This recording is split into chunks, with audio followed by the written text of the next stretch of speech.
Hello and welcome to another episode of the Full Force Weekly, brought to you by GeneralsJoesReborn.com with me as your host, Christopher McLeod AKA Diagnostic 80. For today's episode, I'm joined by the awesome Patrick Notpicard Stewart. In this regular video series, we round up all the week's news in the world of G.I. Joe. What is it, Pat? Full Force Weekly. Yes, it is. How are you doing, my good man? I'm in that mode of recovering from Christmas and preparing for New Year's, but maybe not totally recovering. I'll recover whenever I'm not as busy and, all the kids are back in school and everything's quiet. How about you? I love this period of time when it's like that kind of, it's like no man's land between Christmas and New Year's, isn't it? It's like what if you want to eat something, you just eat it whenever. It's like you become like that, the child who is now an adult. Like it's like a big situation. And all of a sudden you're like, hey, I'm an adult. I can eat ice cream at 3 a.m. It's just things like that. I know that's an extreme example, but that's what it feels like. It feels like me normally, though. I thought you were going to go, I would never do that. And then you'd be like, actually, mate, that's a Wednesday for me.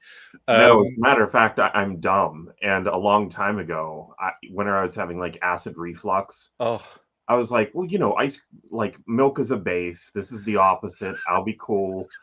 It'd be good to do this. I didn't realize that in the process of turning milk into ice cream, it becomes acidic. Right. And then I was making things far worse by having ice cream at like 3 a.m. Well, I'm glad I brought that up for you. I'm glad that's now, and I've created a reflux of that memory. Hopefully, Yes. You're not going to experience that. And right it's now. Everybody's medical tip for the day. Yeah, there you go. Don't Do be not like have me ice and cream. Have ice cream at 3 a.m. and expect it to help your acid reflux.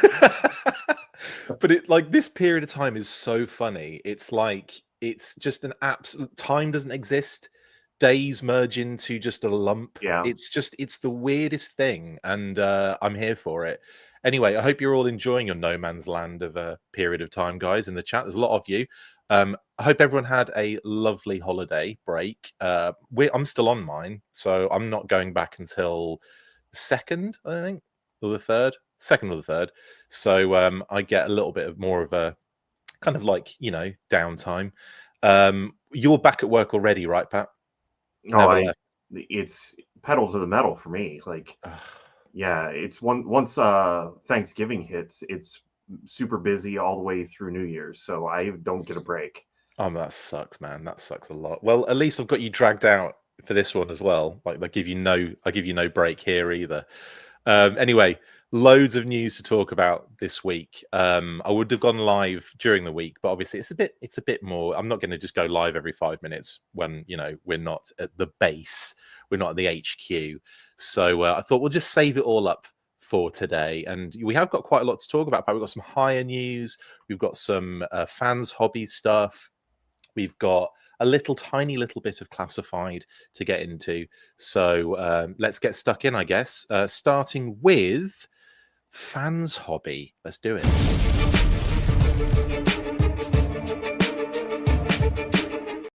Yes, fans hobby have revealed on, I think this was on Christmas Day actually, have revealed their in development kind of images of their VE03, which I have quite cutely dubbed the faux striker, but rather than the FOE striker that exists in the G.I. Joe universe, as Pat pointed out to me at the beginning and before this show started, FAUX striker, which I think is quite cute as a name. And that's this military dune buggy sort of creation they've come up with. Now, it looks like here, Pat, we're looking at a different approach, a slightly different approach from Fans Hobby, where they're delving into a very distinct military version of the kind of buggy that the Ore Striker sort of takes from. But there's definitely like a difference here, isn't there, than just going straight for the IP? Yeah, that's very true. Maybe I need to look at the real vehicle to see how humans actually fit inside the thing, but it feels a little bit tight in there to me. Like the front end is long, plenty of space for your legs, but then the two characters, the two figures look close together. Yeah, and the top looks tight to me. I don't know. That's just how it feels. Like if that's their roll cage, somebody's helmet's sticking out of it. Yeah, Kitty said. But yeah, that's very true. And it's not like your classic Ore Striker, which, like you say, has a much taller roll bar cage, and of course has that gun emplacement on the top. I wonder if we're going to see something like that later down the line, because they do like to throw in additions during this kind of process, don't they? Like different aspects that you can create, maybe a different style. I mean, is it likely they're going to give us a taller roll cage to look a little bit more like an Ore Striker? Do you know what I mean? Like, could they do that? They could. I could see that, or even attachments to it to make it look entirely different. Who knows? So I just did military dune buggy, and this one popped up. You can see it's a lot lower, very similar to that one, but they do actually have a gun on the top. But I think it's kind of connected maybe to the front bar of the roll bar. So I'm thinking maybe we see something like that. Actually, it does look like it's on a base on this particular image. But yeah, this is definitely the inspiration for this vehicle we're looking at here. This sort of military US Army Chinook, I believe it's called.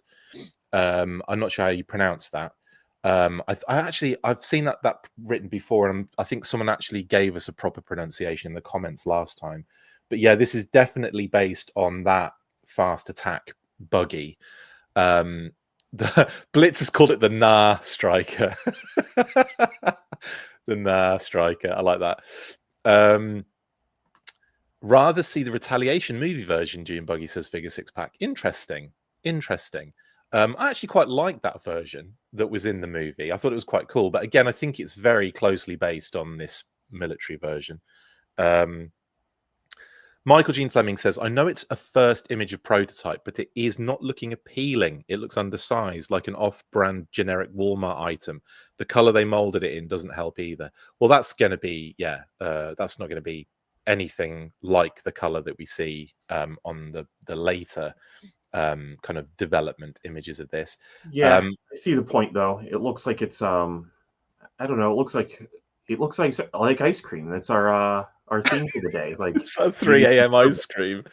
Pat, looking at I'll eat this at 3 a.m. Are you getting acid reflux looking at this? Amazing. Anyway, I've got to say, I quite like them doing this rather than a straight rip of the IP of the Ore Striker. Yeah, that's true. That, like, I'd rather they do things like this, honestly, than that, because well, we're getting an Ore Striker. Let's face it, we've seen blimmin', what do you call it, like a leak? Not a leak. What's the word? An official tease is the word I'm looking for. Of what is looking very much like an Ore Striker. So I mean, we're gonna get one. I mean, if we get a Vamp, we're gonna get an Ore Striker with the classified series. So it makes no sense for Fans Hobby to go full force on a vintage styled IP theft sort of Ore Striker. I wonder actually, Pat, if this was in the works before they got that C&D for the Fang?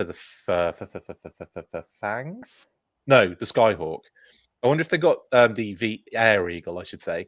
I wonder if this was in development before that and they've had to make changes to this as well. I don't know. I don't really know how many changes you would need to make to the Ore Striker in order to make it not so close anyway to the real military vehicle. I mean, I guess the front end points a little bit differently. They could have chosen different headlights. Yeah. And they've gone with the round ones that are at least somewhat like the Ore Striker. What is there? Looks like there's 4 of them, so there's like extras, but yeah, like a cluster almost, isn't it, on the front of both sides? Yeah. I think you're really only talking about a taller roll bar with a roof with a gun on it, aren't you? Really, and then maybe some. That's true. Yeah. And I know the engine's slightly different. There's a very cool shot of the engine actually as we look at these images, kind of all the way around. There's a side profile as well before we get to the engine part. But yeah, again, I quite like that they're going this route. I will say, I don't necessarily need. I don't think it's really worth them doing an Ore Striker when we almost certainly are getting one in the classified series. but let me get to that. Sorry, let me just. These are all very similar. But there we go. So this is the kind of engine, and it's kind of open at the back. Now, obviously, if they were to make it very close to the vintage, you'd have the engine come out, and you'd have a cover on it, wouldn't you, to make it very much like that sort of style. So again, very different approach here for that, and there's a lot of very intricate detail inside there for that for the engine parts and pipes and stuff like that. So I think that could be very cool when this is all fully decoed and tampoed and everything. I'm interested to see how this looks, this engine basically. Christoph Buck says air-cooled VW engine. Thank you, Christoph. A bit more information there. Yeah, I'm really curious to see how they're going to manufacture this too, because there's a lot of hoses and things in here that are not going to just, draft in like a two-part mold. I wouldn't think. It looks like there's a belt going around there, like it's an actual individual piece, maybe. There's all sorts of intricate stuff going on in there. It's pretty detailed in there. Yeah. And even if it's not separate pieces, even if it's just molded in that and it looks cool, that's fine with me. But yeah, if there's like movement in there, maybe like the tires go round and it moves the belt or something, that would be kind of freaking cool, wouldn't it? Like if there's some sort of thing going on through the axle of the back wheels, so that when the wheels spin round, it affects. Figure out why is that one piece a different color? That would mean that it's cast in a different color. What would the purpose of that be? Yeah, good point. So maybe they're just pins. Or which piece are you talking about? The black pin. Yeah, I wonder if they're just like separate pins, because you've got them in the wheel, with the back of the wheels as well, and you've got one pin running through you can see it sort of along the pipe of the roll bar. So maybe they're all just kind of, but you're right. It does insinuate that there might be something that does that, but it just looks like pins to me. You know what? It probably is a pin. I'm going to guess that maybe there's a couple of, in order to have like that depth to it, there's maybe a couple of layers of details. Like maybe it's just two layers together, and that pins it and holds it together. That makes a lot of sense. That makes a lot of sense. It would be cool though if there were moving elements to it like that, because I mean that would take me back to the Ore Striker Vintage, which I think is still one of my favorite vehicles of all time. I think that I love the Ore Striker for so many reasons. The suspension, the fact that you can turn the steering wheel and the front wheels move and everything. It's just, or am I just thinking of the wheels moving together? They just move together. Yeah, they're just connected, aren't they? Sorry. And they have some really good suspension. The suspension's insane. Yeah, I'm sorry, I'm thinking of the Ferret, but yeah, the front wheels obviously move, because they're connected on that really but there was so much intricacy with that build as well, like those little pins that went in, and you could see them like moving on the wheels in the front and everything. And yeah, I just thought it was so good, so much fun in that vehicle. But who knows? With maybe they'll make a Ferret out of this. Could you? The way that they made the Fang out of the Skyhawk. That's true. That's true. Yeah, it'd be either a massive Ferret or a very tight Ore Striker is what they've kind of gone with here. But yeah, you're right. They've made vehicles out of others in the past. Do you think they're going to go full on green, or do you think we are going to see the Retaliation Ninja sort of black going on here? I could see them doing both, just because of the fact that I think a black one would sell. And if they don't do green, what are they thinking? What are they doing? Yeah, and probably even desert. I could see them doing a desert one. Yeah, absolutely. Faux Striker. What was that color? Gray? No. Or have I gone mad? Or was that tan? I thought it was tan. I really like the Faux Striker. It's one of my favorite upgrades to the Ore Striker, because obviously there were a lot of re-releases and stuff, weren't there? Yeah, it's kind of a tan. Yeah, like a tan with like a kind of almost like a chromy brown as well, isn't it? Yeah, it's well nice. Brown and tan. Yeah, that's really cool. I loved it because it had obviously that kind of roll out sort of, you can make like a little shelter, and you've got that really cool gun on the arm and everything on the top, and then the gun on the front and the gas cans. It was just a really cool update. I'm just looking at the shelter you can make with it and everything. It's so cool. So awesome. So yeah, I'd be up for them doing all sorts of colors. Do you think an Eco Striker would make it out there as well? Probably, right? Yeah, I'm sure that's probably what we'll get first. True that. Anyway, that is what did the faux striker stand for? Says Figure Six Pack. Sorry, I think forward observation encampment. Right. Okay. Let me search. Hang on. Forward observation something. Yeah, it was forward observation encampment striker because of the shelter. Yeah, cool. Michael says, "Yeah, I know production will be far better color, but this color is so unappealing to me that my brain is refusing to process that it will look better in the future." Amazing. Right then, are there any more images of this? I think that is. No, yeah, there are. We've got the shot of all of the vehicles now that that are kind of like GI Joe classified related. We've got the Air Eagle. We've got the I don't know what they're calling the Fang. What was the Fang called? I've completely forgotten. It's VEO something. I can't Yeah, remember, isn't it? is that VEO2? Well, it must be, but I'm sure there was no. Was there any name for it? Did they give it like a? I don't know. Anyway, yeah, that is the group shot of all of them there, and I think that is everything now on Fans Hobby. So yes, more information will follow, of course, and they'll be posting development shots of that, I imagine, all year long. And of course, we're going to be getting more images of the Air Eagle, I imagine, and of course that kind of Fang as well in the future as well. Right, that is Fans Hobby. Let's move on then to a bit of our well, Pat, it wouldn't be a weekly, would it? Now going into 2025, we're starting strong. We're not even 2025 yet.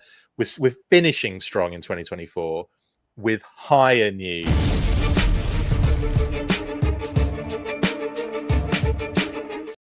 Keep forgetting it's like still 2024. It's only just been Christmas, for goodness sake. Yes, Hiya Toys have revealed 2 more exquisite mini G.I. Joe 4-inch scale figures over the holiday period. They dropped Torpedo on Christmas Day, Christmas morning, and then Serana followed suit a couple of days later after I had fashioned a very intricate and detailed story so far graphic for Hiya Toys that then had to be edited at the last minute because of Zorana's appearance. But yeah, 2 figures here, Pat, that we'll go through one at a time. We'll start with Torpedo. What do you think? Any thoughts about the line in general? Just take us through everything that you're feeling. Well, it's almost feeling like they're revealing these things 2 at a time now. Is Yeah, that it does seem like they do one and then another one another a day later or so. it feels that way. They look okay. A lot of the Hiya figures are okay to me. Yeah. Torpedo, both of his accessories look really big, in my opinion. That is a massive MP5, isn't it? I think that's Yeah. the first thing that Paddy mentioned when we shared this in the group. I'm pretty sure he was like, is that the biggest MP5 ever made?" It does look huge. Yeah, and like just looking at the loop for his harpoon hanging off the back, The lasso, yeah. like he's gonna lasso a shark and ride it. That's all I can see now. Is that comic panel where Batman is fighting a shark underwater. That's all I can see now. Torpedo doing that with the loop in its mouth, sort of like trying to. That's brilliant. Yeah, no, I feel what you're saying. There's they've had a funny time with accessories, haven't they? Very can't quite get that like. I want to say like kind of you know that kind of almost like this is crazy as well because they usually shrink in terms of you'll create accessories or you do accessories and then you have to take into consideration the shrinkage of that accessory, so they're doing these bigger than normal in terms of their design at that kind of that stage of the process. And it's weird that we're getting these massive accessories with these figures. Is that definitely the case and we're not just having like pre-production images here? Are they actually coming out massive? Because you have a few of these, don't you? You know what? I only have opened up Cobra Commander, and he was not that bad actually. I Yeah. thought that he was decent enough for me to continue buying more of these, but the number of them just waiting to come out is part of the reason why I'm like, do I want to spend like hundreds of dollars on these right now? And not really, because the pictures don't really sell me on them. I have so far I only have 3 of them. I have Cobra Commander, Baroness, and Major Blood. And Baroness and Major Blood showed up, I think that they showed up just like a day before Christmas or something like that. Right. And I just haven't had time. I put them in a room and honestly forgot about them until I forgot that I had them to open them until we just started looking at this. But a lot of the stuff looks like there's details that end up being just slightly bigger or slightly smaller than what I would expect in a lot of the Hiya figures, both in the prototype stage and pictures I've seen so far of the actual toys. I'm expecting it to look just like this. I had a funny reaction to the shot on the right hand side. I thought the harpoon gun had a knot in it at the front. It looked like a straw, like Superman had grabbed the end and twisted it round and pulled it into a knot at the front. I know that's not the case. Get it? Not the case. But yeah, I know what you're saying. There's an interesting thing here with these figures. I think the figures look great in certain shots and promo images. But then I've seen the way that the decos have been handled and just not been impressed at all. Like the Firefly was a big disappointment when I saw images of that in hand. The Baroness head sculpt looks really pointy and odd. The Flint head sculpt is probably one of the worst head sculpts I've ever seen on an action figure. Counting Falcon Classified and Falcon 25th and Falcon. I'm just kidding. I think it's only those 2 Falcon heads. But yeah, like when I think terrible head sculpt, that Flint, and of course inevitably Tiger Force Flint, just kind of stand out to me. And I like what Hiya do in general. Like the figures look great. Like there's so much going on. They've got some cool accessories, what have you. But there are these slight things that make a difference to me. This particular figure looks fantastic. I don't mind the head sculpt on it. I think, but again, it's a bit of a cheat because most of that head is covered. You've just got that face poking out, and it's going to be squished a little bit because he's wearing a wetsuit or he's wearing a dry suit, whatever Torpedo's wearing there. But in any case, I have to say I'm not totally sold on the Hiya stuff. I haven't got a single Hiya figure yet. Wow. Yeah, for one thing, availability is a bit of a pain. And after the fact that Storm Shadow and Snake Eyes and all those were a bit difficult to kind of get hold of, I kind of just veered away from it. I didn't go out of my way to try and get them from multiple different sites or whatever. Now, obviously, they're a little bit more accessible and available. But even now, I'm kind of at that point where because I didn't get the first few or 4 or 5 or whatever, I'm not going to just start collecting it now. So they really the way that it launched is not good. The way that they're way ahead of themselves on reveals is not good. Yeah, I mean they did well to catch up to some degree, because now I'm seeing that Tiger Force Flint and Gung Ho are en route for a lot of people. Thank you, Doomed. A few people are getting those 2 shipped now. So with that, we are almost at a halfway point. When those 2 come in, we'll be at the halfway point of what's been revealed and what's been released. And we were very far behind that for 4 months ago. Do you remember when we were looking at it? Yeah. It was we've had 2 figures in hand and there were 19 or 20 reveals at that point. And we're like, this can't continue. Yeah. I mean, I'm frustrated because I did try buying, some of the early ones, and then I just kind of got ripped off. I didn't get my figure or my money back. Yeah. So that's frustrating. And now if you want them, they're north of $100. Yeah. $130, I think, was the price that I saw for a Snake Eyes or a Storm Shadow. Yeah. And I think that they need to reissue those for sure, but I don't know that they will. I don't know if that's something that they ever do. Medic says it looks like they used a classified weapon for the shot, and it's true. It looks like they just got the classified accessories and stuck them on him. But yeah, look, this is the figure. Again, I will say this Torpedo I think looks phenomenal. I think it looks great.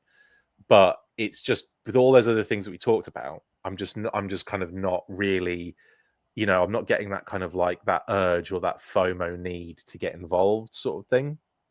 I think because it's it's effectively copies the classified kind of designs and styles and everything like that. So like I feel like I've already got it at the end of the day. Yeah. And then again, you've got so with this particular figure, you get the breathing apparatus mask, you get the backpack, you get the dagger, the extra hands, you get the MP5, you get the flippers, you get the harpoon weapon, and you get a figure stand, which they all come with. And yeah, I will say that I was excited when Hiya got the license because I had other Hiya stuff in hand and thought it was really good. I loved their alien stuff. They had the APC, which is absolutely beautiful. Rambo looked great. That would be kind of been poking out there as well. RoboCop stuff that you were talking about, Pat. I just thought it was really cool stuff they made, and I was really excited to see what they were doing for it.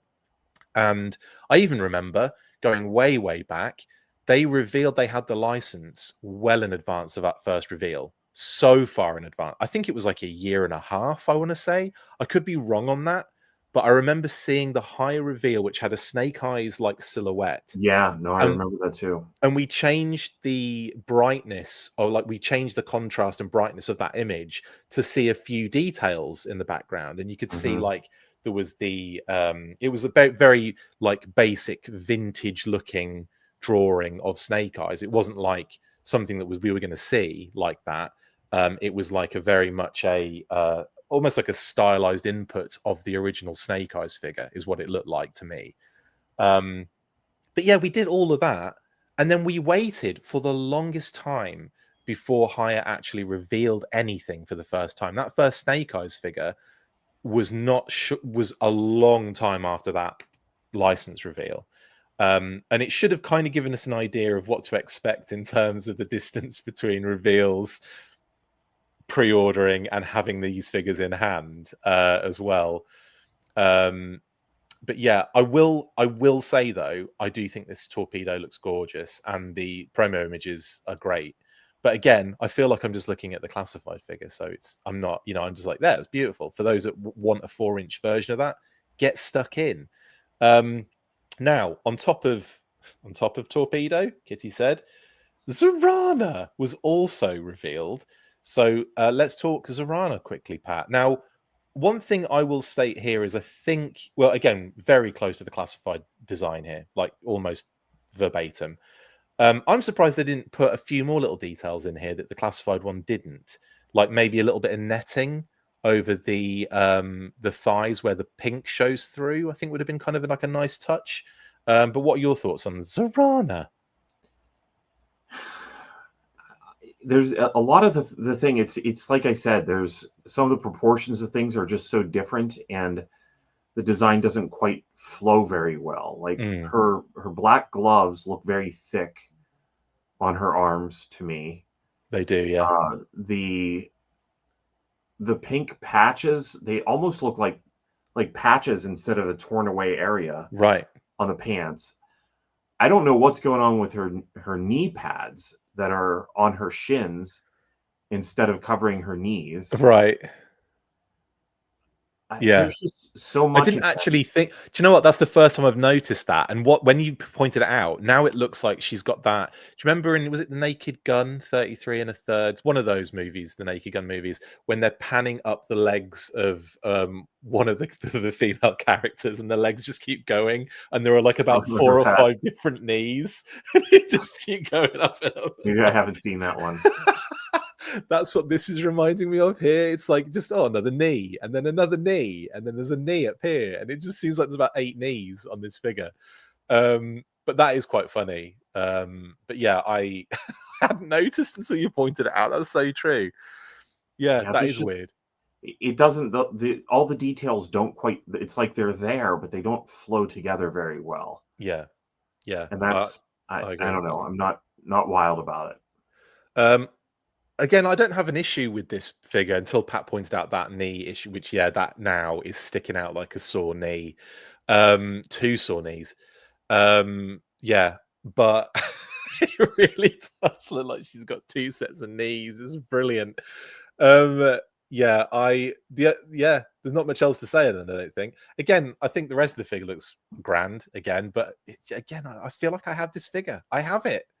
I have Zorana, and I have her with just 1 set of knees, so that's fine. I'm cool with the 1 set of knees on that one. And the other thing I will say on this particular figure is she does come with alternate heads as opposed to hair pieces that the classified series do. So the alternate head, we didn't actually see the alternate head in use, the kind of vintage style one. That in terms of images, we only see the kind of newer style mullet being rocked. But she gets spare hands. She gets that kind of hot knife kind of scenario, which is kind of really cool touch with that backpack. I've always enjoyed that about the classified Zorana.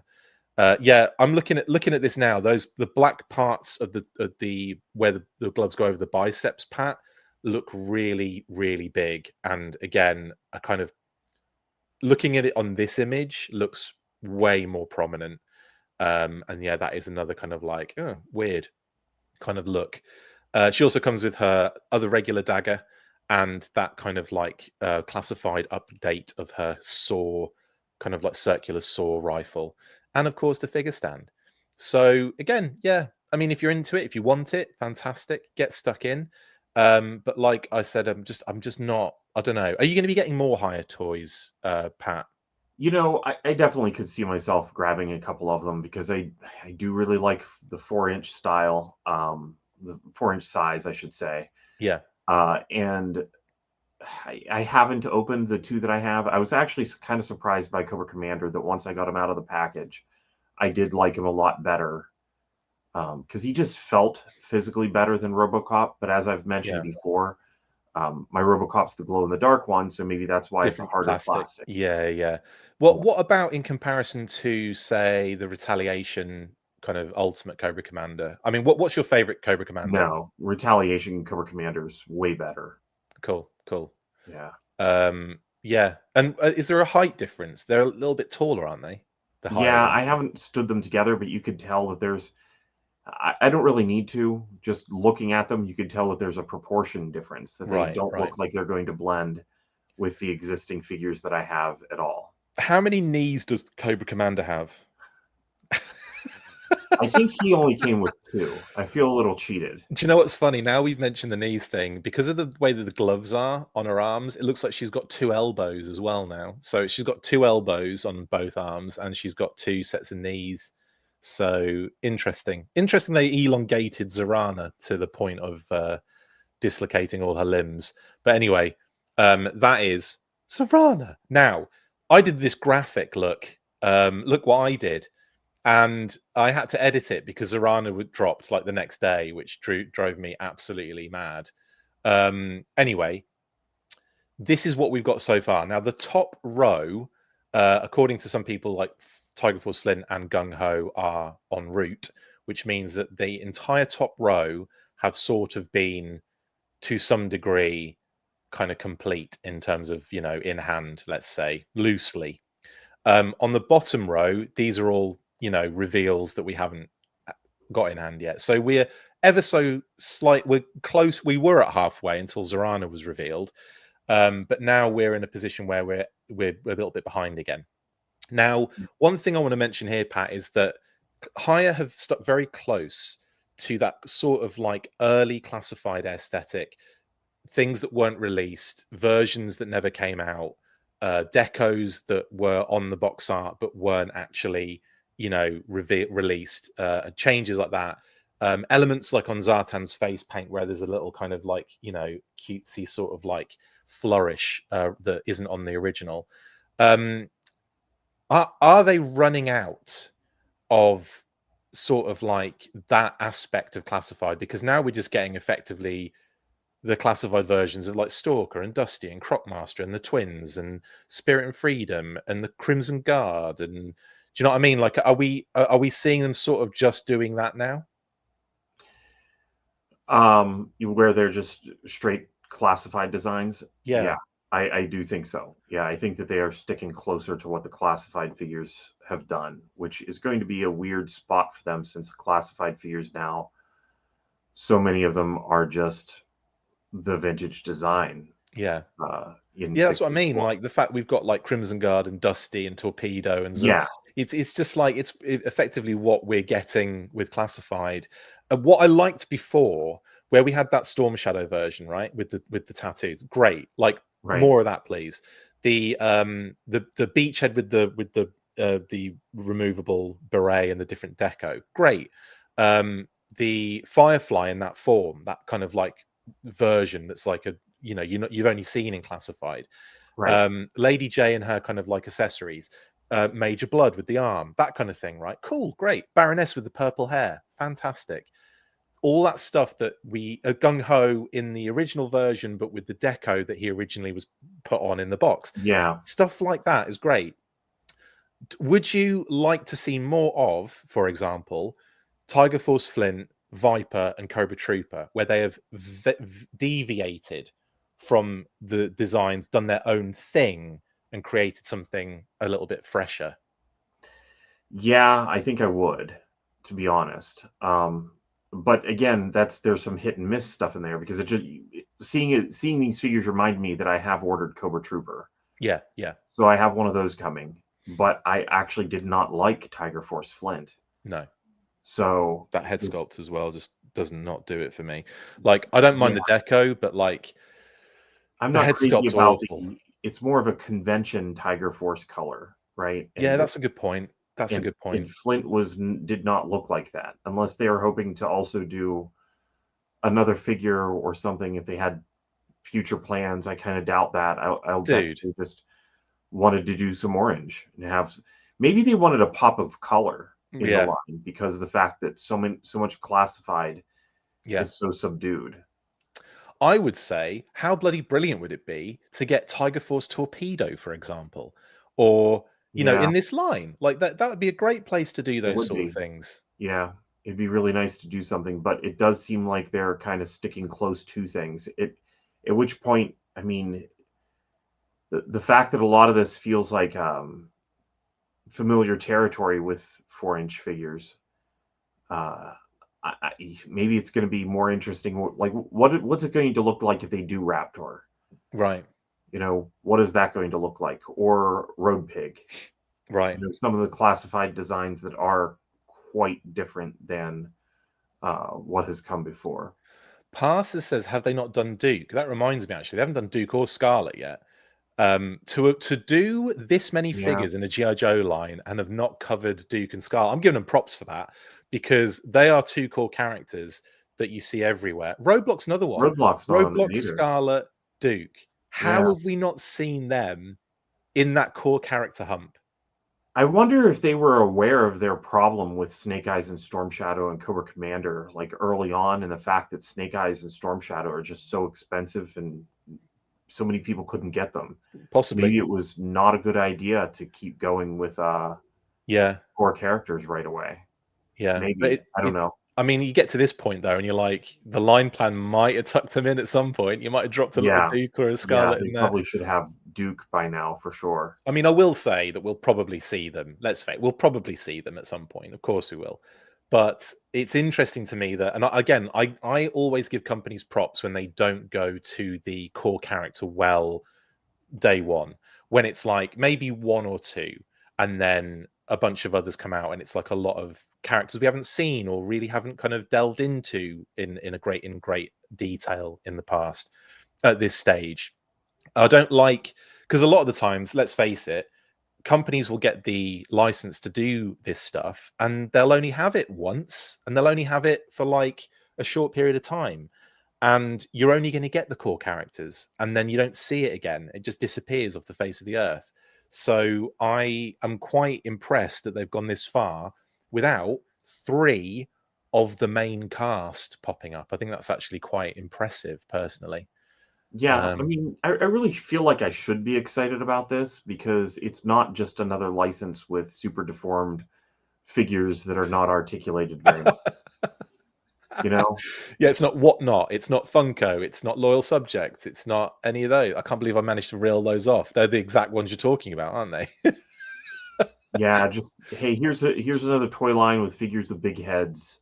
Yeah, it big seems time. to be how people get a license. Yeah, yeah.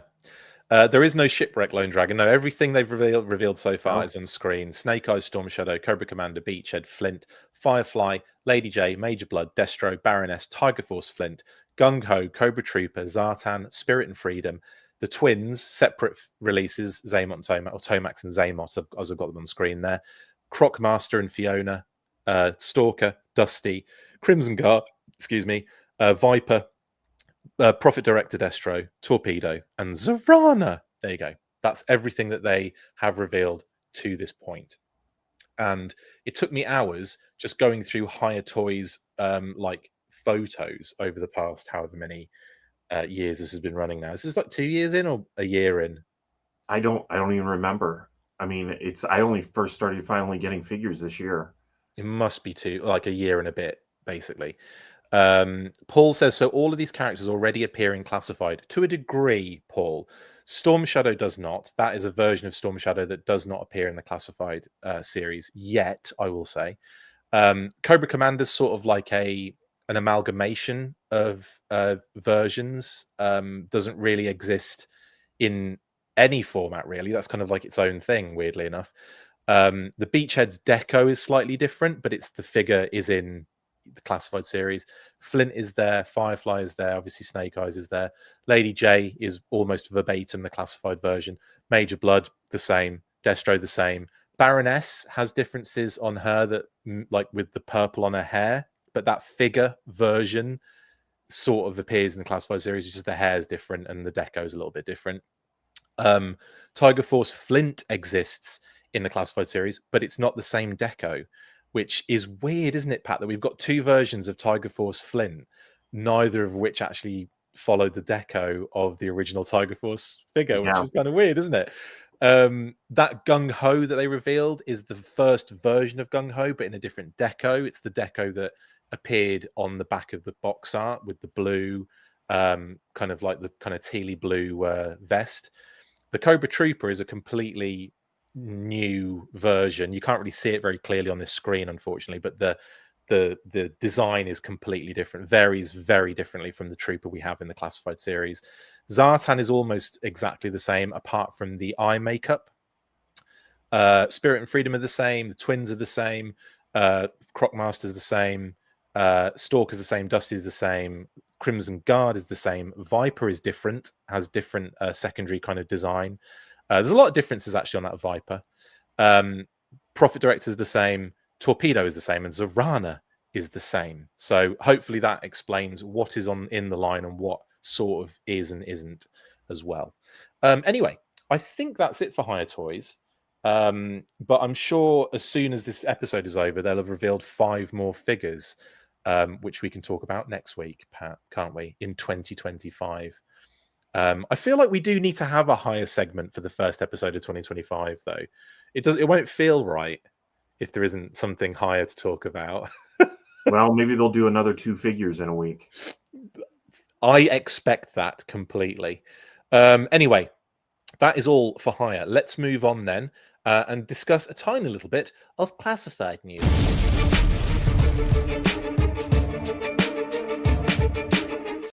Yes, so Classified Zandar has popped up at Hobby Base in Hong Kong, and they're a retailer, of course, and has also shown up for Shark Eye Toy View on YouTube. He's done a review video, which we've obviously shared on our socials, and we're going to be looking at a little bit closely in this little segment now.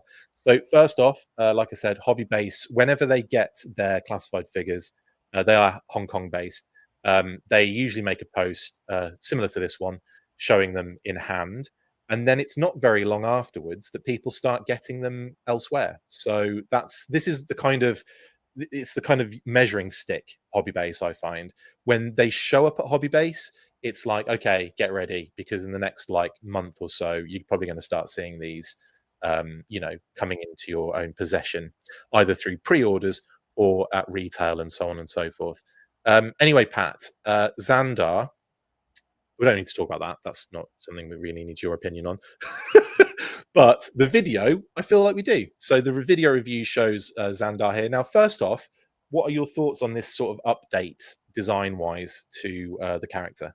Well, again, now I'm staring because of the Hiya Zorana. I'm staring at Zandar's knee pads. How he like has 2 pairs of them or something. Oh, it's a double knee scenario. Yeah. I didn't even notice that on the I wonder figure. if that's the case with classified Zorana, and I I don't. just am. I'm gonna check. I feel like hers go all the way to her knees though on the classified figure. No, they do. They go to her knees in the classified one. Yeah, I thought so. Yeah. Yeah, they 100% do. Yeah. I mean, he looks okay. I don't know. He looks fine. I wish that it said Dreadnought Zandar on his package instead of Cobra Zandar. Yeah, there's been a Just me weird being weird. thing that I don't know why they've veered away from some being in a faction and some not being in a faction, because I don't know if it's just one of those things where they're not like paying attention necessarily, but like, we've had Iron Grenadiers logos on stuff. We've had Tiger Force logos and Night Force logos and all sorts of stuff where it's like faction specific. If ever there was a specific faction that couldn't be more separate, really, as a freelance organization for Cobra, it's the Dreadnoks. Zartan to a degree had a whole huge Dreadnought logo on the first release, the deluxe version that was like the con exclusive. That had a huge Dreadnought kind of like, oh, it's Dreadnoks, and it's got a Dreadnought logo in the back. It's sort of very specifically Dreadnoks. And then all the Dreadnoks get Cobra emblazoned stuff, and it's like, I mean, it's quite minor in terms of a gripe, but it Yeah. does lend to a little bit of inconsistency. And I think what's probably happened is it's not necessarily an error, really, because I mean, it is to some degree one and the same. But I think what they've done is they've probably just done a Cobra version of a character that's clearly Dreadnought, right? And then, well, we have to be consistent now going forward is probably what's happened.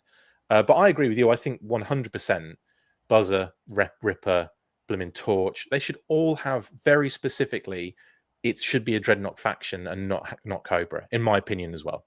I agree with you on that.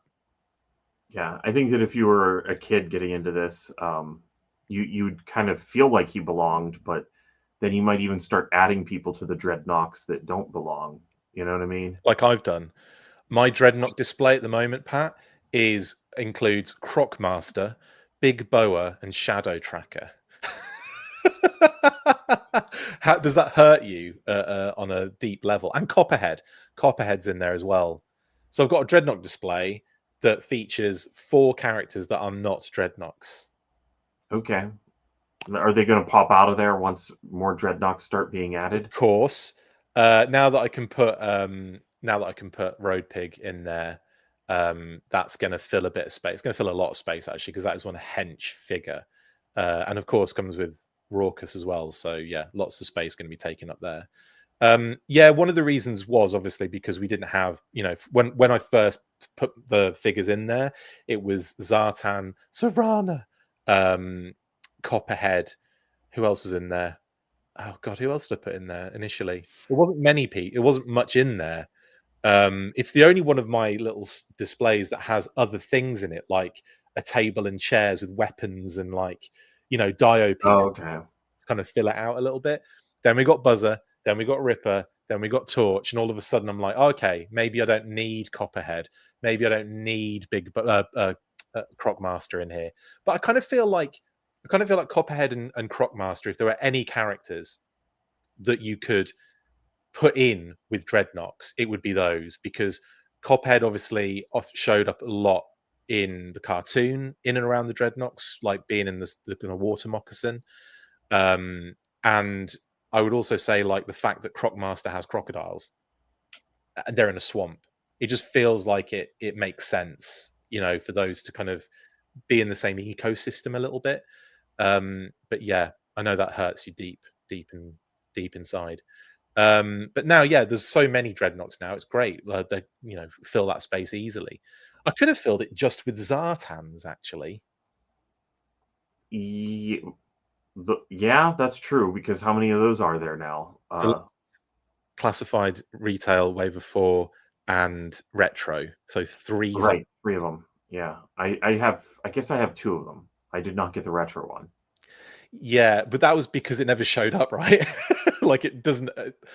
I feel like Zartan, Storm Shadow just disappeared off the face of the earth. They did. I was completely expecting them to show up in large quantities at Ross this Christmas, and that didn't happen.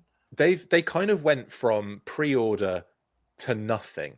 I wonder if that was the most under-ordered pair of figures from Walmart ever, because it was Walmart exclusive at that point, wasn't it?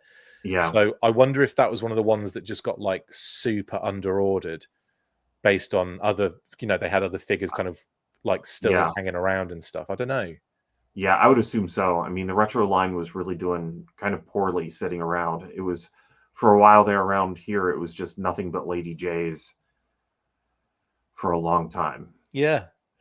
So maybe it had something to do with that, because I feel like, I never saw Crimson Guard or Snake Eyes either, but like I got those. They I came never through. saw Snake Eyes. I did find a Crimson Guard.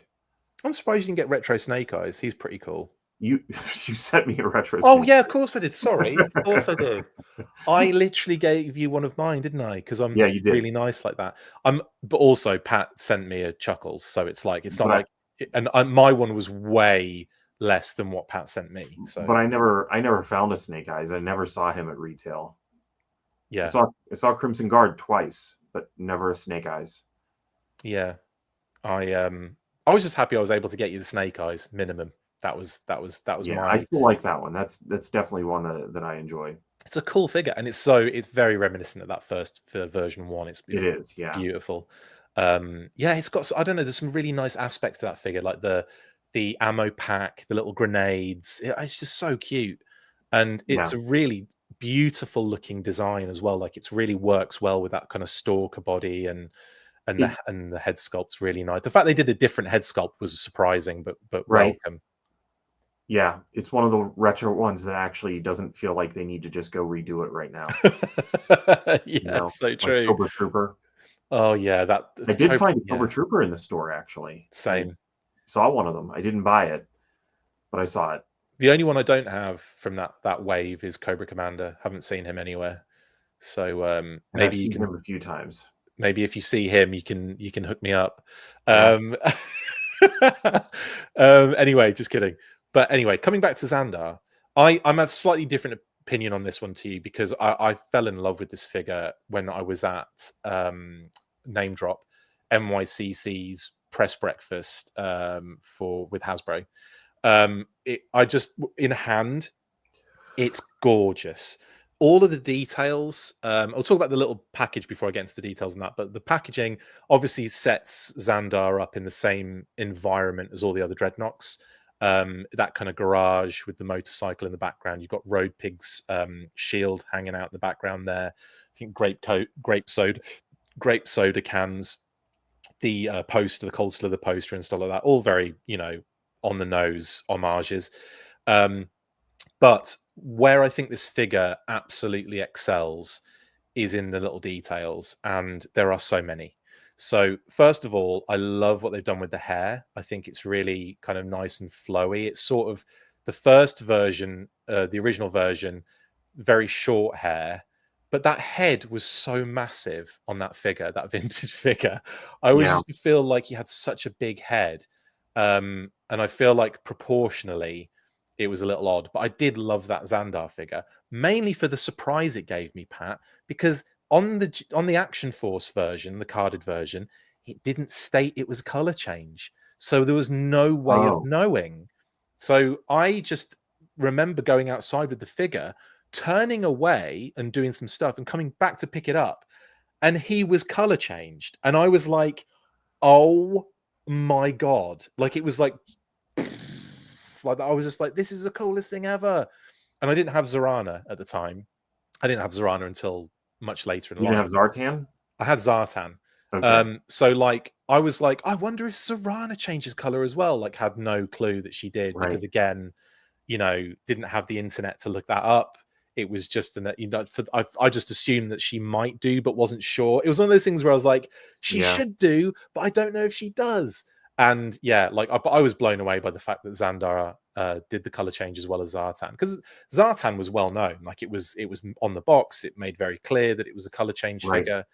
There may even have been like a little image to show the color difference on it. I can't remember now off the top of my head. I do have a boxed Zartan and Chameleon, but I don't know if it does have anything like that on the back. I can't remember. Anyway, having that change, I was like, oh, that's the best thing ever. I was so ecstatic that it did. So yeah, obviously that doesn't on this one, but what we do have are what I think are very good proportions of the figure, the body. There's a lot of like really good, satisfying design on this one. I love the secondary edition. The fact they've kept the tattoos underneath is brilliant. Such an extra that they could have avoided. They didn't have to do that. I'm glad they did do it. So I guess so. Lenny's thinking for people that want to, they could rip the secondary off, or they could take it off by removing, boil and pop the arms and stuff. Off it goes. Put the arms back on, and you've got a more standard sort of Zandar, which I'm here for. On I think that's a really good addition that they added there. But the details on this thing, man, the gold like skull kind of additions on like all on the sides and everything. I think the head sculpt's gorgeous. The face paint's beautiful. Even his earrings deco as well. Got the little earring in there as well with the little, that's a nice touch. It's got cameras in them though, so that they could take pictures of each other. The twins. Yeah. Gross. You mean him and Zorana? Right. Him and his sister take pictures of each other. Yeah. Anyway, moving on. But yeah, like they took the film in my camera, but not in my earrings. Exactly. But anyway, yeah, we don't see the scar on the neck here, but if we go back to that first image here, you can see it on the left-hand side. But again, another really cool like addition, and very dark addition as well, like a very kind of like, what the hell's been going on there sort of scenario. But again, beautiful details. Here is the original figure with that massive head. But oddly, one of my favorite figures as a kid, Pat. I don't know why, I just really liked it. Did you like Zandar as a kid? He kind of fell in that era where I wasn't buying a lot of GI Joes, and interesting. Right. Late 1985 to 1989 was like the dark period of for GI Joe. A lot of the specialties that started coming out in 86 were specialties I felt that I already had. Yeah. I already had a Marine. I already had a diver. I already, had a snow guy. There was a lot of retreaded territory going on. Yeah. And I was into Transformers, and space was very limited. But I mean, I picked up a few. I still got a few of them here and there. Yeah. I just wasn't as getting GI Joe. And the other thing is that I didn't have the cartoon. Like right. I had the 2 miniseries. I did not have the cartoon. So Zandar fell in that time period where I was aware of him. I saw him in the store. He was all right. And it was cool. I liked the idea of there being more color change figures, but I just did not like Zorana or Zandar as well as I liked Zartan that I already had. Right. So it was a little bit more of the same thing there. So he's fine. He was always fine. I like him, but what's funny is like I think everyone has experienced that dark period where there's the GI Joe light goes off a little bit for a short period of time, and that for me would have been kind of like high school from about 94.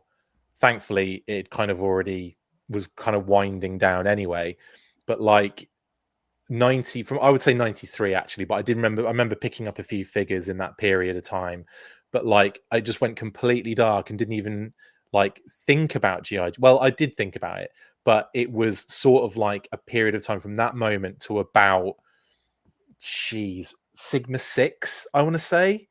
So there's a whole period that I just didn't know existed. Like, wow. Extreme, Sergeant Savage, all that stuff. I kind of tangentially knew about, didn't really know the connectivity, didn't really know much about it, hadn't seen much of it.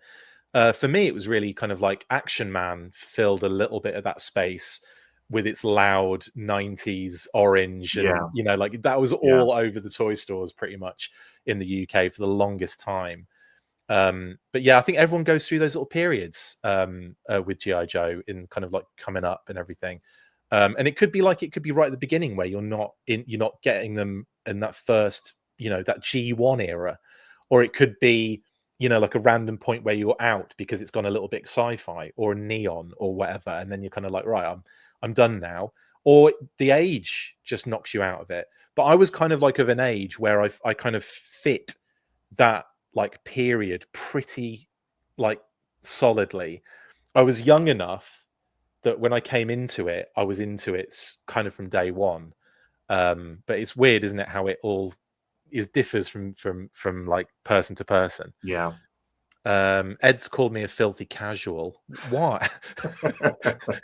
I know, that's why I was already laughing. Chris, you were right at filthy. There's nothing casual about me. Anyway, yes, agreed. Anyway, Zandar details. I love the fact, again, a lot of asymmetry on this figure.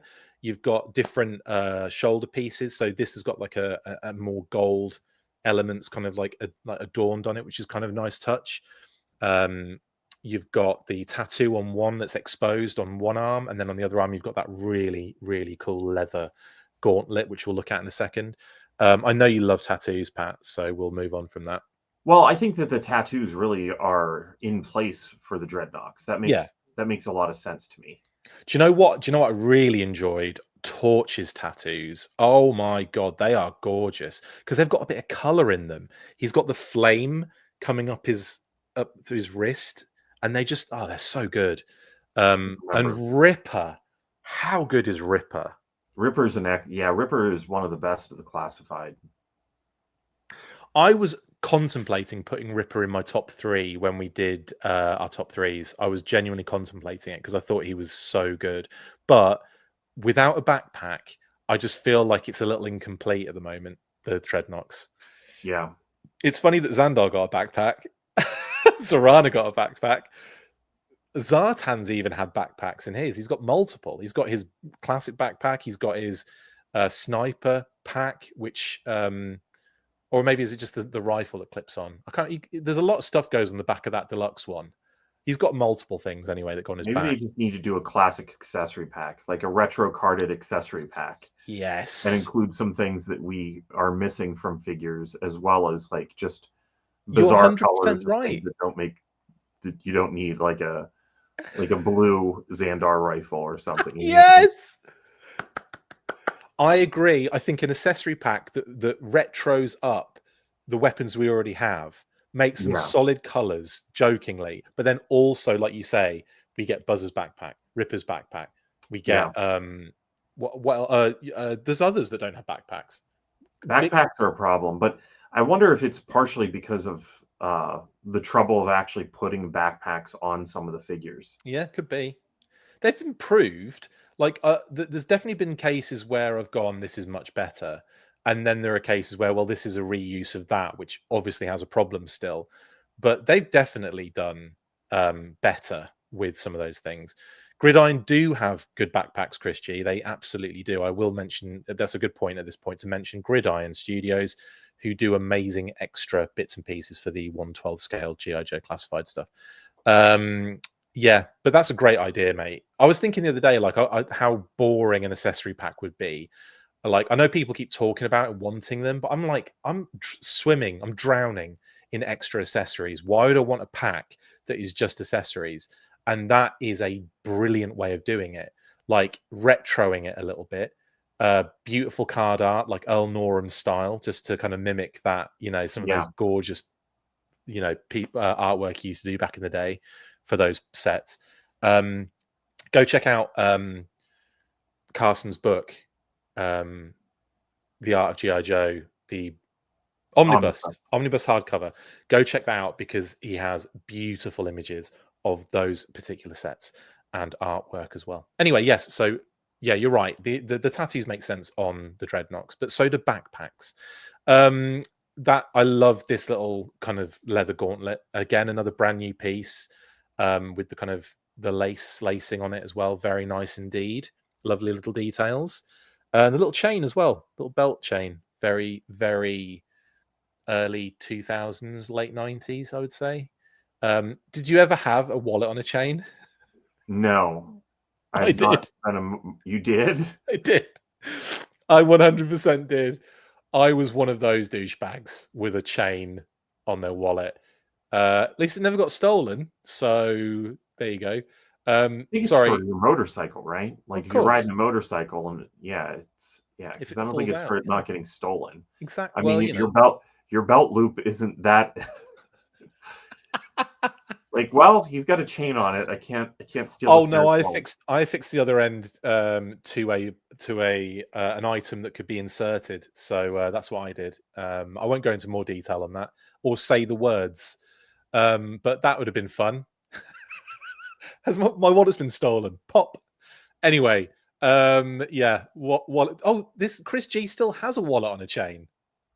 So it's not just. I mean, I used to. I don't have it anymore. So I'm not gonna endorse that, Chris G. But hilarious. Um, Lone Dragon says, I thought it was so the chain could be used as a weapon. I'm sure it is. I'm sure he has a way more weapony use for it. But like I said, I just had a wallet on a chain Who as a thought that kid. it was in case you're riding a motorcycle and it falls out while you're, because you put your wallet in your back pocket. Yeah. And if you're on a motorcycle, how It's, easy is that to yeah, it's fall going to out? squeeze out, isn't it? Yeah, it's going Yeah, to yeah. vibrate out. Yeah. Um, so the guy robs you, then beats you with your own chain, says Ed. I like that. I guess it would be hard to be pickpocketed too. I didn't go that far, Blit. Yeah, it would be hard to be. It would make it more difficult, and it For would make sure. it noisy. Be like, "Oh, Father Christmas is coming." No, Right. that's. I'm being visited by the ghosts of Christmas past. No, that's just someone stealing my wallet. Blitz says Chris in all black, rings on multiple fingers, doing the metal fingers.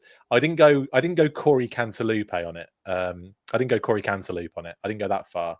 Shout out to Corey, who rocks that look very well, I may say.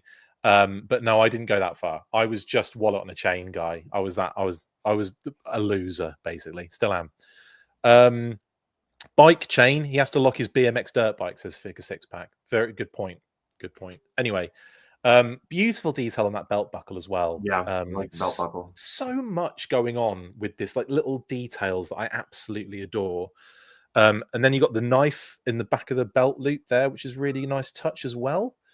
And it's very secure in there. It will not be falling out, that one. Watching Shark-Eyed Toy View's review, when he puts it in there, he tries to shake it out and it's like solid. So that's great. And then moving on, we have the boots. Again, more asymmetry here. So the boots are similar looking, but then obviously one of them has like this kind of metal gold toe cap on it, which is like little claws, which is pretty hardcore as well. But again, nice little touch, nice little detail. And I can't remember. Yeah, there's a couple shots I think left. We've got the backpack here. So again, yeah, Zandar gets a backpack, and when he turns his head, it doesn't hinder any articulation, which is nice because that hair is flowy, and the band is as well. But he was moving it around, and you can see that it doesn't really get in the way in it. So nice it's a nice like version of his backpack. I like the kind of the quilted aspect and the. Do those things come out? I don't even know. They must do, right? I don't know. I don't know what those are. I don't actually know. Does anyone in the comments know? Because I just realised I don't think I've ever noticed, or I can't remember.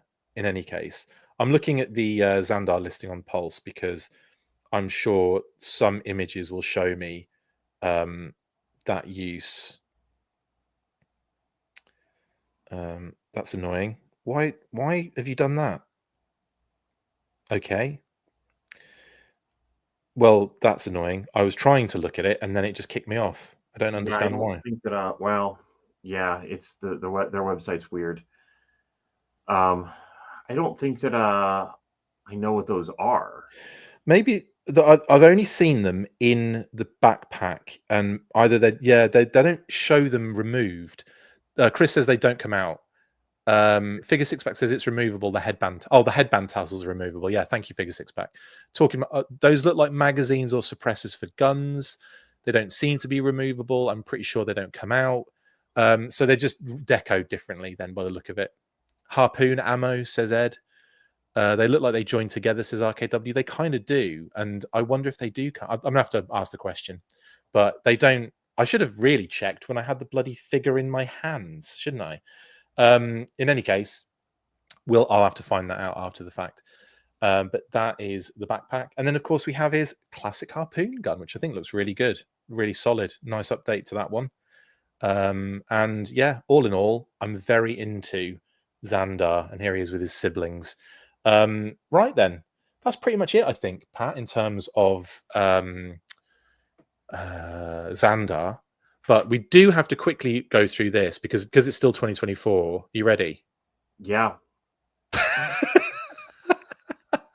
It's still 2024, so we're still looking at this, but this is the last time we look at this graphic, guys. So say goodbye, say thank you to Leak Listings 2024, all that green, for the last time. Thank you, Leak Listings 2024.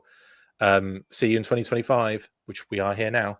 So again, this hasn't changed much at all, if at all, since I last showed you.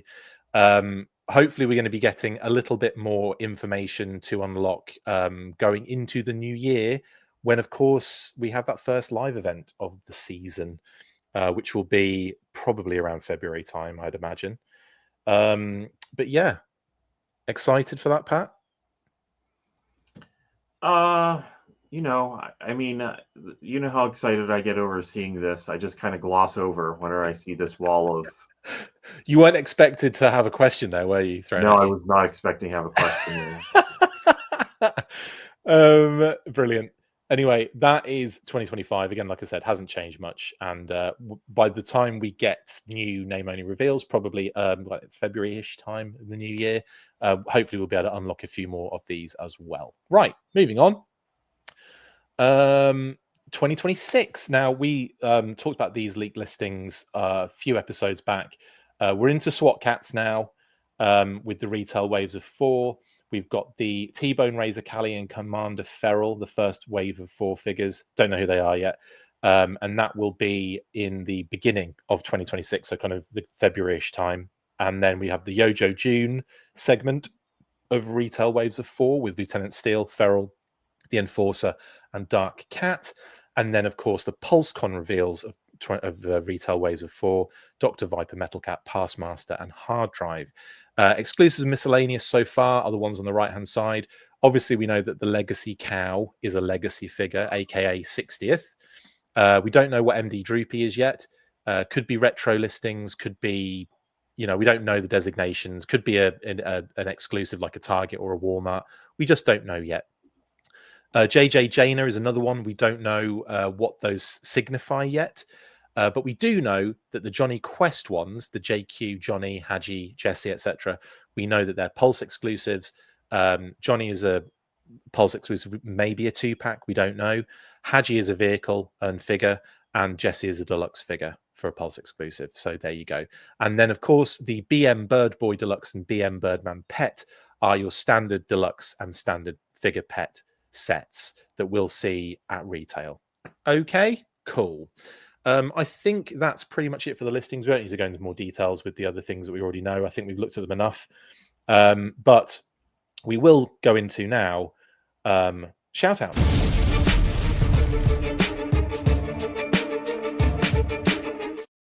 Right then, buddy, take it away, please. First of all, shout out to Philip. Hey. If you missed it, he did assemble the Mega Hiss and Sky Striker, and that video is still up on the channel. It was alive, so it's very detailed, him putting it together. I would recommend taking a look at it, even if you only take a look at some of the some parts of it. Sometimes getting people to join on our lives doesn't happen that much.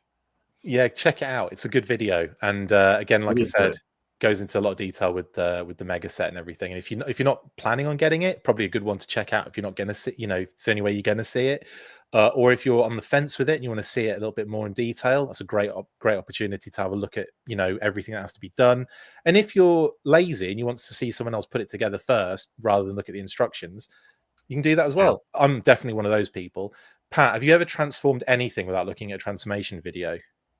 You probably have. I don't usually look at a video. Yeah, see, I have to. Like, there'll be times where I look at the instructions and I go, this doesn't make sense.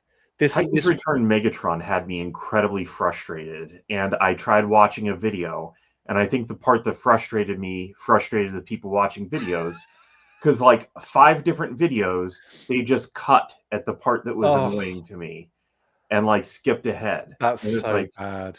Well, that's okay. So yeah, not a ton of people joined in whenever he was live, but it's still a video worth watching because there's actually a lot of fun details to those. So if you haven't bought one, I would suggest checking it out because it features pretty well. It's a pretty good toy. Definitely check it out. What's up next for articulated points? Oh, I don't know. Philip and I have to sit down and talk about that. Okay. January's up next. It's going to be a big one. I don't know what's going on in January yet. 2025. I've been too busy. Like I said, Thanksgiving starts and then the brain is just at work for 2 months. When do you get that? When does it start chilling out again? Probably around the 2nd. Oh, jeez. Or the 6th, actually. Yeah. This year. Good luck. Yeah. Good luck. Anyway, shout out to Phil and shout out to Articulate Points. Link in the description. Go check out all of their videos. They're brilliant. I do not miss them.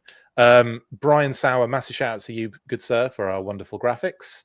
And we've got even more new graphics to show you guys for the New Year's Day special, which will be dropping on New Year's Day. And that was an interesting recording, wasn't it, Pat?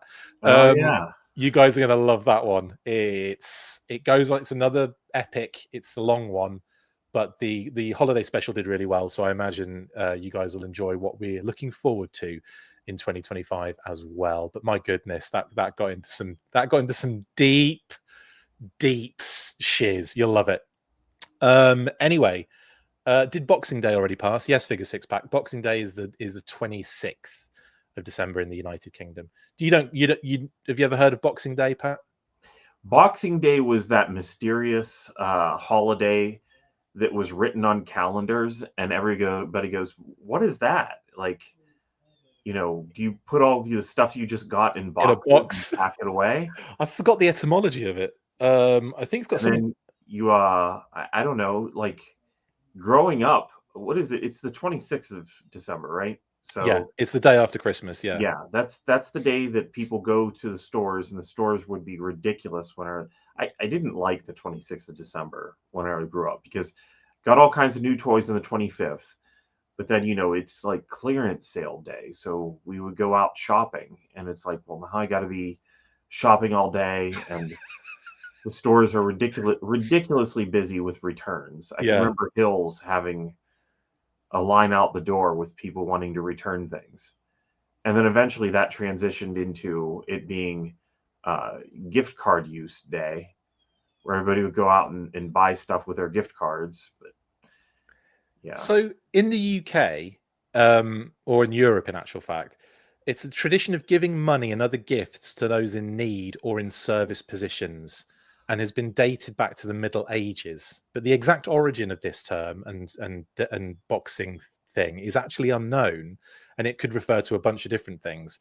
But like effectively, it was picked up traditionally to be where you give a box to tradespeople a day after Christmas, because they'd been, obviously having to work over Christmas Day and everything. So that's effectively what that's about.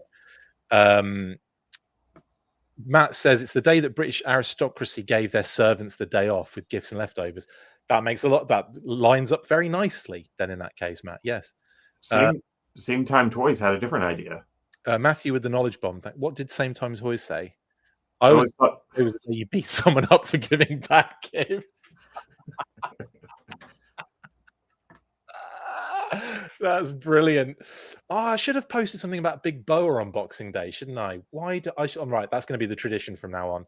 Boxing Day, you're going to get a big boa post of some description. Anyway, RKW says, I'm British and did not know that. I think we just go through most of our lives just accepting that there's a day for something that we are never going to truly understand, or a tradition that we don't really know the inner meaning of. It's totally fine. Anyway, that's Brian Sauer. Thank you for our graphics, Brian. And also, assembly required. And this is another image that's been posted recently for November 14th and 15th, 2025. Dates are locked in, and will be more information to follow, including the theme of the show, which has yet to be unveiled. And you're probably not going to know until he reveals it. Zartan, thank you for the super chat. Zartan is back. I want to petition for Boxing Day to be renamed Big Boa Day. Same, actually. Let's do it. Anyway, thank you, Zartan, for the super chat. Very much appreciated. That is indeed, people, the real Zartan. Eric, anyway, that is that. Also available right now, the RoboSkull Mark II on Skeletron.com. You can get that beauty from their store at this very moment in time, and the Battle Action Force Treasury editions as well. Go nuts! Buy some. Get in there in the new year. Get loads of RoboSkulls. It's going to be amazing. And then that's pretty much it. That's everything. Thank you very much, Pat, for joining me again on this episode. Another weekly in the last weekly of 2024. Wow. Yeah, here we are, end of 2024. Believable.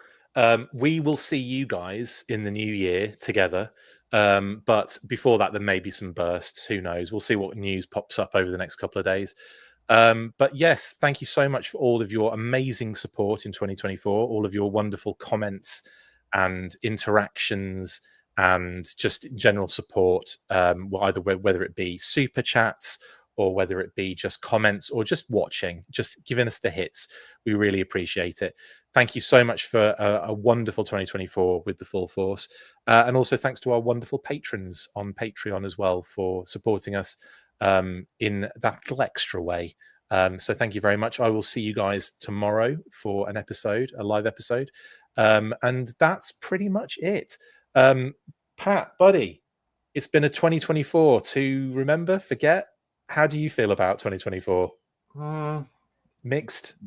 Better than 2020. I don't know. It's the further we get away from 2020, the better. That's a very good point.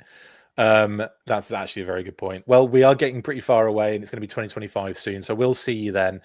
Have a great, wonderful weekend. Stay fresh, cheese bags. I didn't talk about my hat, did I, at all? Look at that. Thank you, in-laws, for my wonderful Stay Fresh Cheese Bags hat. I'll see you on the other side. And after 3, you know what to do. 1, 2, 3. Full force. Laters.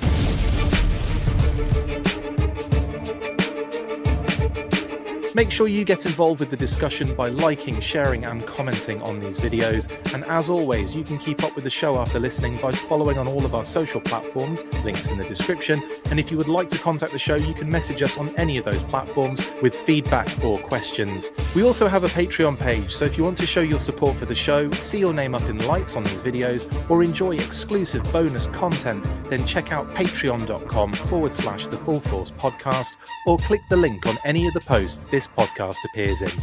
Full force.